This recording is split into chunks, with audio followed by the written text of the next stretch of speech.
নমস্কার বন্ধুরা, সবাই কেমন আছেন? আশা করি খুব ভালো আছেন। আপনাদের আশীর্বাদে আমিও খুব ভালো আছি। কাকুলি ব্লগে আপনাদের আবারও স্বাগত জানিয়ে নতুন একটি ব্লগ শুরু করে দিলাম। চলুন আজকে দ্বাদশীর ব্লগটা দেখতে থাকি। কেউ কিন্তু স্কিপ করবেন না, আজকে দ্বাদশীর ব্লগটা খুব সুন্দর হতে চলেছে। তো এখানে কিন্তু আমি সব সবজিপাতি কেটে নিয়েছি। আজকে দ্বাদশীর রান্না পুরো দেখাবো। আজকে দ্বাদশীতে কি ভোগ দেই চলুন বন্ধুরা দেখতে থাকি। আজকে দ্বাদশীর জন্য বানাচ্ছি গোবিন্দভোগের চালের পোলাও, সেটাও মিক্স পোলাও। সাদা তেল দিয়ে দিয়েছি কফি, এবার দিচ্ছি ঘি। এবার ভালো করে একটু ভেজে নিলাম কফিটা, তেজপাতা দিলাম। কফিগুলো কিন্তু বেশ ভালো করে লাল করে ভেজে নিলাম, কেন আমি তো সেদ্ধ করিনি তার জন্য। এবার দিয়ে দিলাম গোটা গরম মশলা, এলাচগুলো একটু ফাটিয়েই দিলাম যেন বেশ গন্ধটা বেশ ভালো ওঠে। এবার দিলাম কাজুটা একটু ভেজে দেব বলেই আগে দিলাম। আর এখানে কালো কিশমিশ আর এমনি কিশমিশ নিয়ে নিয়েছি, এটাকে পরে দেব। তো এটাকে এবার ভালো করে ভেজে এবার দিয়ে দিলাম। যেহেতু মিক্স পোলাও বললাম, তার জন্য তো শীতের সবজি বেশ ভালো করে মনের আনন্দে দিলাম।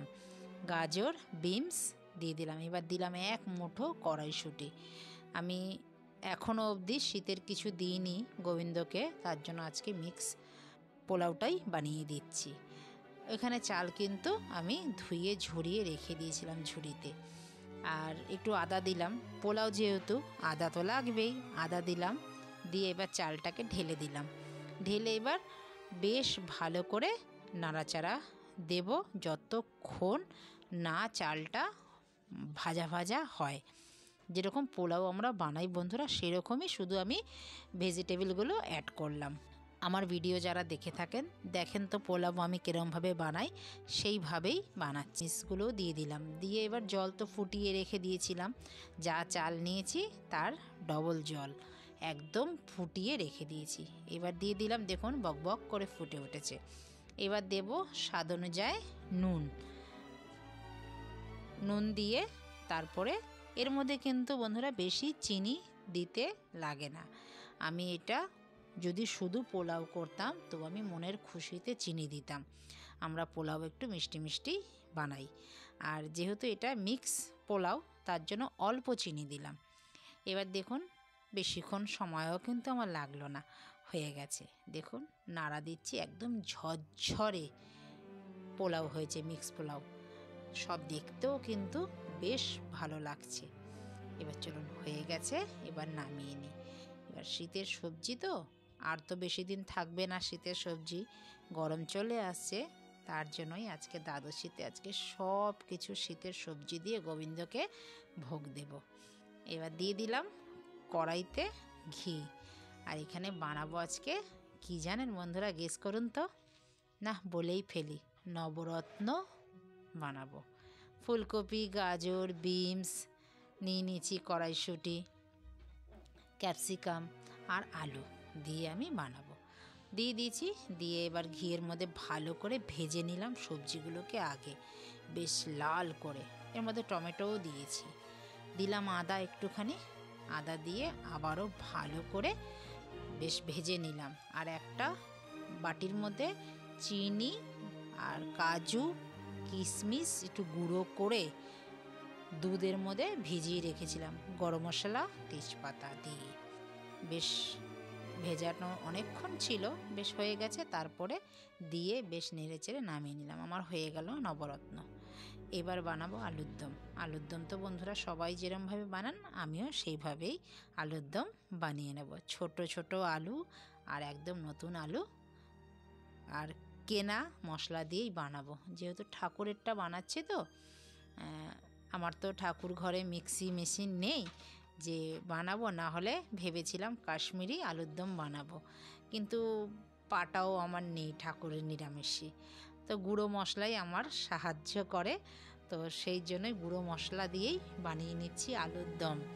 কড়াইশুঁটি দিয়ে টমেটোটা একটুখানি গ্রেট করে নিয়েছি, তাতে সুবিধা হয়েছে, বেশ আলুর দমটা মাখা মাখাও হয়েছে। নুন হলুদ যেরকম দেয় আমিও সেরকমভাবে দিয়ে আলুর দম বানিয়ে নিলাম, নতুন আলুর দম দিয়ে। তো আলুর দমও কিন্তু আমার হয়ে গেছে। এবার চলুন আলুর দম এবার নামিয়ে নিই। সবই তো হলো, আলুর দমও হলো, মিক্স পোলাওও হলো। এবার চলুন, মিক্স পোলাওর সাথে একটু বেগুনি হলে ভালো হবে। তো চলে এসেছি বাগানে, আপনারাও থাকুন বাগানে, আমি কি করি দেখুন। বাগান থেকে 4-5টা বেগুন তুলে নিই। বেগুনগুলো ঝুলছে লম্বা লম্বা হয়ে, দেখেছেন? আগের দ্বাদশীতেও দেখেছেন এক ঝুড়ি বেগুন তুলেছিলাম। তো এখন বেগুন কিন্তু শেষের পথে, এবার 4-5টা আছে, তুলে নিই। কদিন ধরে তুলিও নিই, আমি জানি আমি দ্বাদশীতেই দেবো বলেই তুলিনি। তো চলুন ঘরে চলে আসি, বেগুন নিয়ে চলে এসেছি ঘরে। বেগুনি ভাজাও দিই তার সাথে, গোবিন্দর ভালোই লাগবে সেবা নিতে, তার জন্যই বাগান থেকেই, নাহলে বেগুন কিনে এনেছিল আপনাদের দাদা, বেশ বড় বড় বেগুন, কিন্তু আমার ইচ্ছা করলো গাছ থেকে তুলিয়ে দিতে, মনের আনন্দ হলো।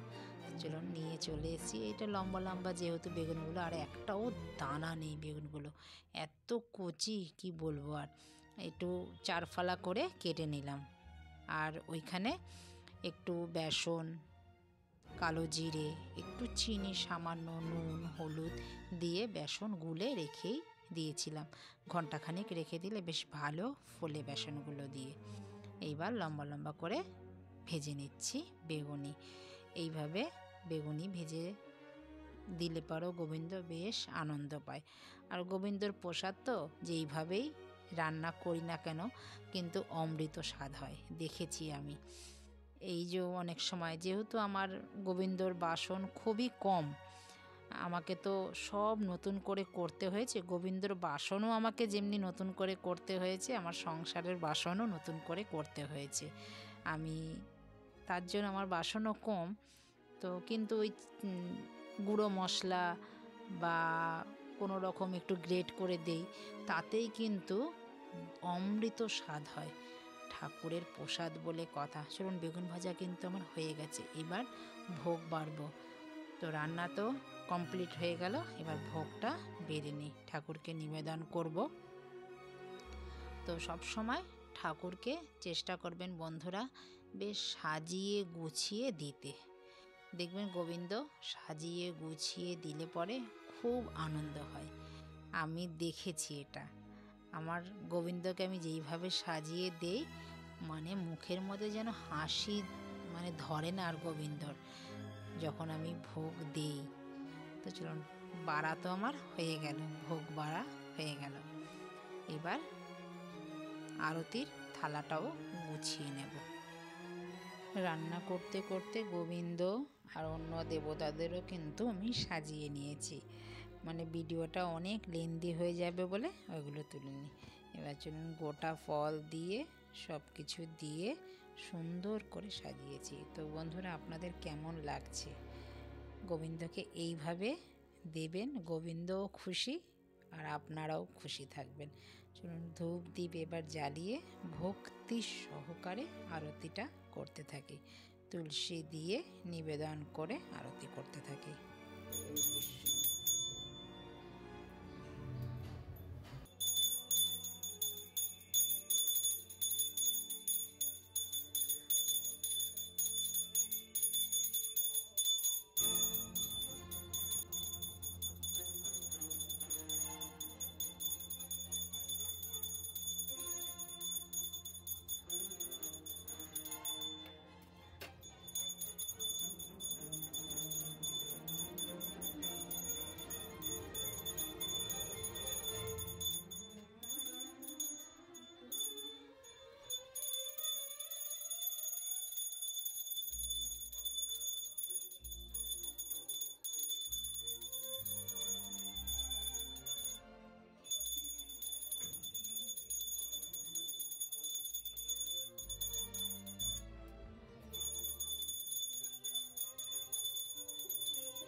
বন্ধুরা, আমার আরতি, আমার সাজানো গোছানো গোবিন্দকে ভোগ দেওয়া আপনাদের কেমন লাগলো?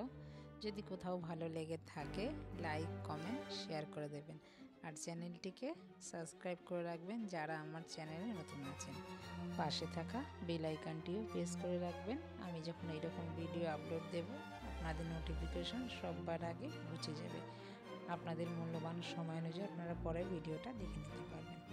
তো সব তো সম্পূর্ণ হলো, এবার ভোগ নামাবো। ভোগ দর্শন করলাম, ঠাকুরকে নমস্কার করলাম, আর বললাম আমার বন্ধুরা যে যেখানে আছেন সবাই যেন ভালো থাকেন, আমার গোবিন্দ যেন সবাইকে ভালো রাখে।